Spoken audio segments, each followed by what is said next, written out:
गांधी दिवस पर गांधी जी से जुड़े कुछ तथ्यों पर आज हम बात करेंगे। अगर आप बापू की तस्वीर को देखेंगे तो उनसे जुड़ी 5 वस्तुओं पर आपका ध्यान जाएगा। ये है चश्मा, लाठी, खड़ाऊ, धोती और घड़ी। चश्मा, गोल लेंस वाला चश्मा गांधी जी का सबसे प्रसिद्ध प्रतीक है।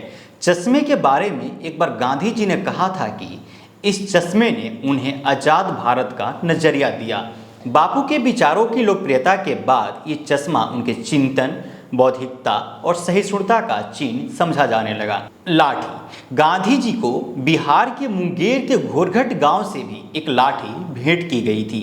यह लाठी उन्हें 1934 में मिली थी। घोरघट में लाठियां खास तकनीक से बनाई जाती थी। यह लाठी चूना, खली, आग में सेक कर बनाई गई थी। तभी से ही घोरघट की लाठियां प्रसिद्ध हो गई। इन लाठियों का इस्तेमाल मुगल काल के युद्ध में भी होता था। धोती, महात्मा गांधी घुटनों के ऊपर एक धोती पहनते थे। अगर सर्दी का मौसम हो तो वो अपने शरीर के ऊपरी हिस्से में एक चादर ओढ़ लेते थे। लेकिन दुनिया के सूट बूट वाले बड़े बड़े लोग उनके स्वागत और सम्मान में खड़े हुए नजर आते थे। घड़ी, गांधी जी को उनकी पॉकेट घड़ी उनके मित्र जवाहरलाल नेहरू ने दी थी।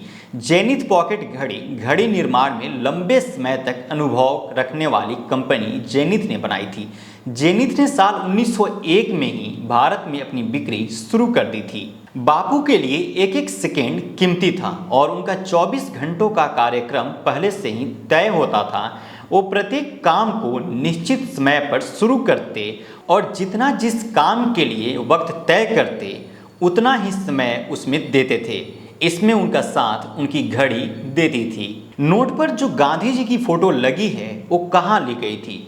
दरअसल 15 अगस्त 1947 को देश को आज़ादी तो मिल गई थी, लेकिन इसके 2 साल बाद भी आज़ाद भारत की करेंसी के रंग रूप में कोई बदलाव नहीं हुआ था। 1949 तक भारतीय रुपयों पर ब्रिटेन के राजा किंग जॉर्ज 6वें की तस्वीर ही छप रही थी। इसके बाद साल 1949 में भारत सरकार पहली बार 1 रुपये के नोट पर नया रूप लेकर आई और इस पर किंग जॉर्ज की जगह अशोक स्तंभ की तस्वीर छपी। कुछ सालों तक भारतीय रुपयों पर अशोक स्तंभ के अलग अलग तस्वीर छपती रही, जैसे आर्यभट्ट, सैटेलाइट या फिर कोणार्क का सूर्य मंदिर। फिर आया साल 1969 में महात्मा गांधी की 100वीं जयंती पर पहली बार महात्मा गांधी की फोटो भारतीय रुपयों पर नजर आई। भारतीय नोट पर जो महात्मा गांधी की तस्वीर छापी गई थी वो उनके सेवाग्राम आश्रम की थी। साल 1987 में दूसरी बार 500 रुपये के नोट पर महात्मा गांधी की तस्वीर छपी। इसके बाद आरबीआई के प्रस्ताव के बाद केंद्र सरकार ने साल 1996 से स्थायी रूप से गांधी जी की तस्वीर को भारतीय नोटों पर जगह दी। बता दें कि नोटों पर जो महात्मा गांधी की तस्वीर नजर आती है वो ओरिजिनल फोटो का कटआउट है। ये तस्वीर साल 1946 में कलकत्ता के वायसराय हाउस में ली गई थी। उस वक्त महात्मा गांधी ब्रिटिश नेता Lord Frederick William Pethick Lawrence से मिलने गए थे। इसी दौरान उनकी ये तस्वीर खींची गई थी। कब और कहां से आए बापू के 3 बंदर? राष्ट्रपिता महात्मा गांधी के बारे में तो आपने सुना ही होगा। जब भी बापू का जिक्र होगा उनसे जुड़े 3 बंदरों की भी बात होगी। लेकिन क्या आप जानते हैं कि इन तीनों बंदरों का नाम बापू के साथ कैसे जुड़ा? माना जाता है कि ये बंदर चीन से बापू तक पहुँचे। दरअसल देश विदेश से लोग अक्सर सलाह लेने के लिए महात्मा गांधी के पास आया करते थे। मिजारू बंदर, इसने दोनों हाथों से आंखें बंद कर रखी है, यानी जो बुरा नहीं देखता। कीका जारू बंदर, इसने दोनों हाथों से कान बंद कर रखे हैं, यानी जो बुरा नहीं सुनता।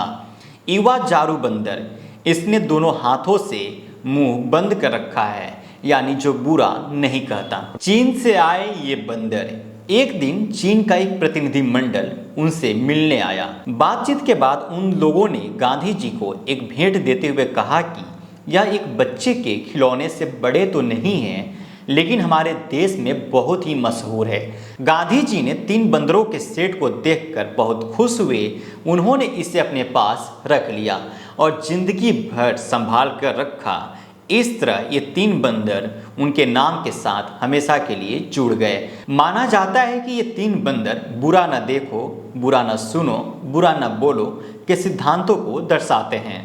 तो फिलहाल इस वीडियो में इतना ही, हमें दीजिए इजाज़त। और अभी तक आप चैनल पर नए हैं तो हमारे चैनल को सब्सक्राइब कीजिए, वीडियो को शेयर कीजिए, कमेंट कीजिए और लाइक करना न भूलें। कैमरामैन विशाल के साथ आदित्य कुमार, धन्यवाद।